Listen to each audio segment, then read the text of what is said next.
Oh, what a weird tail.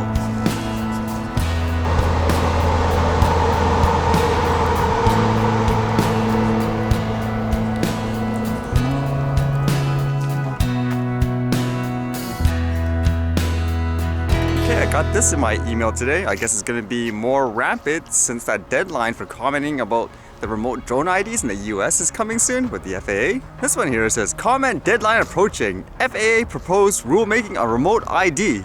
On December 26, 2019, the Federal Aviation Administration FAA issued its highly anticipated Notice of Proposed Rulemaking on Remote Identification for Unmanned Aircraft Systems. When they say highly anticipated, do they mean more people are super excited or super worried? This one says, this critically important rulemaking will require most drones to transmit remote ID information, which authorities have said is necessary before more advanced drone operations can be routinely allowed. ADI believes remote ID is crucial to provide the safety, security, and accountability that drone innovation requires. However, the proposal, as currently written, would pose serious issues for the drone community. Actually, that one point there kind of sums up what even I said in general, where if you're saying it's necessary for more advanced drone operations, for example, crazy drone deliveries and all that, then be my guest, but not for like a regular person flying so low in an open field and all that. ADI, along with other stakeholders in the drone industry, has grave concerns with the FAA's proposal. In particular, we find the registration fees it would impose on users, as well as the accrued monthly fees the FAA anticipates in its proposal to be particularly burdensome. We believe the FAA's current approach in a proposed rulemaking would create barriers to access and entry for those who wish to pursue the use of this pioneering technology. We also are concerned that the FAA's requirement to provide the real-time location of a drone pilot will lead to increased harassment and potentially dangerous encounters with people who are unhappy about perfectly legal and responsible drone flights. I would have to say at this day and age, that's probably very true, where a lot of people are so paranoid about it that it usually results in some kind of altercation, whether it be just verbal or, unfortunately, physical. I mean, look at those examples, those stories. It was kind of interesting, like the ones with the air ambulance, like the helicopters, people thinking, I don't know how, mistaking a helicopter for a drone and then writing comments saying, well, if I see it, I'm gonna shoot it and so forth. That just shows you how a lot of people have this real negative aggression towards a drone operator, and I don't think this would help in that way. I think in general it's more about just educating people like that to say, hey, cut it out, or at the same time you need the mass amount of people to tell them, hey, you're kind of crazy, man, to be so afraid of something like this. And it says here, the FAA is collecting public comments about its proposal through March 2nd, 2020, which provides an important opportunity to explain the impact of this proposal and advocate for changes. You may already have strong feelings about how the proposal would affect you, so it's crucial that the FAA understands your concerns. Offering specific details and examples of how this will impact you will strengthen the arguments in your comments. For example, would this proposal cost you more money to operate your drone? Would it stymie your enthusiasm to use of drones and the remote-controlled aircraft? Would it negatively impact your drone operations? If so, how? Everything I read too, people are saying you shouldn't just copy and paste someone else's, I guess, comment or template. You should come up with your own thoughts, which would make sense. Yeah, I guess overall, how would it actually affect people in general if this thing came out? Would you actually stop flying your drone? I know in general, like fortunately for myself, the majority of the people I encounter are actually really excited when they see something like that. Funny enough, when they see it all the time in terms of, I guess, education. Remember the topic like the other day where DJI released that video about the remote ID, how anyone can use their cell phone because they're wondering how people are using it? From my experience, when you're flying the drone, like I'm usually capturing like the scenery basically in the sky, but every time someone passes by it, they wave at it thinking the camera's on them. That's just the general mentality. When they see the drone, they think it's pointing at them by default. Would it actually discourage you from actually flying a drone ever again in that case? I know here, just with those regulations and that crazy unrelated exam, it actually stopped a lot of people here from flying the drone. I know of people as well. They're basically just leaving their drones in the closet, like that's it, just because of the regulations.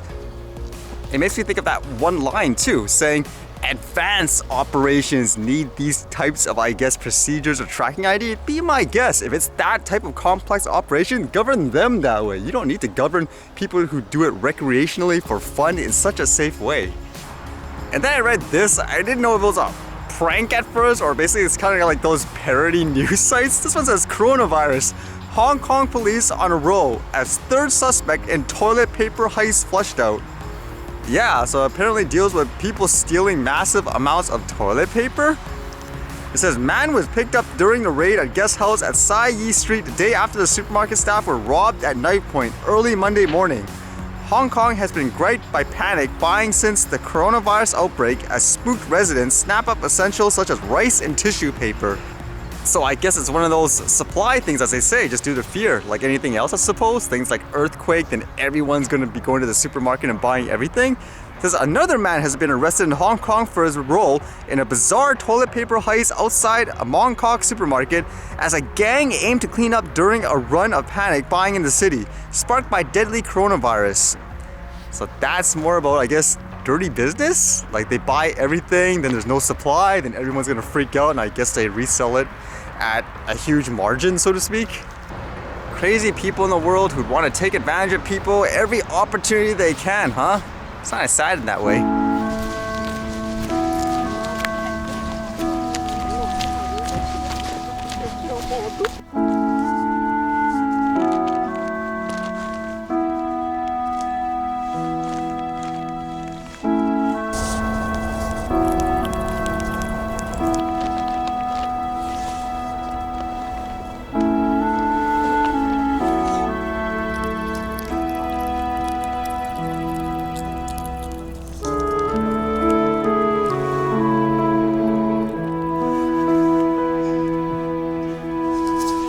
Maybe you seriously tell these two apart.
You see those two squirrels going at each other?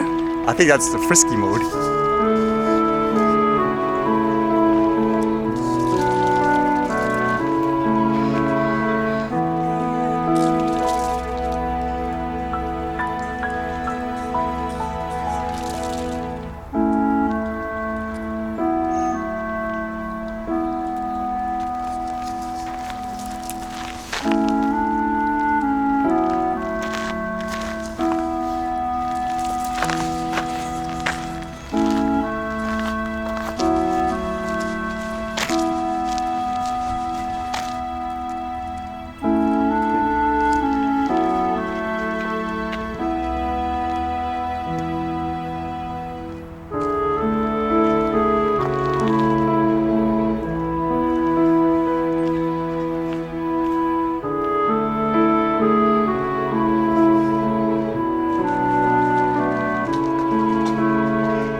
Alright, see you guys later.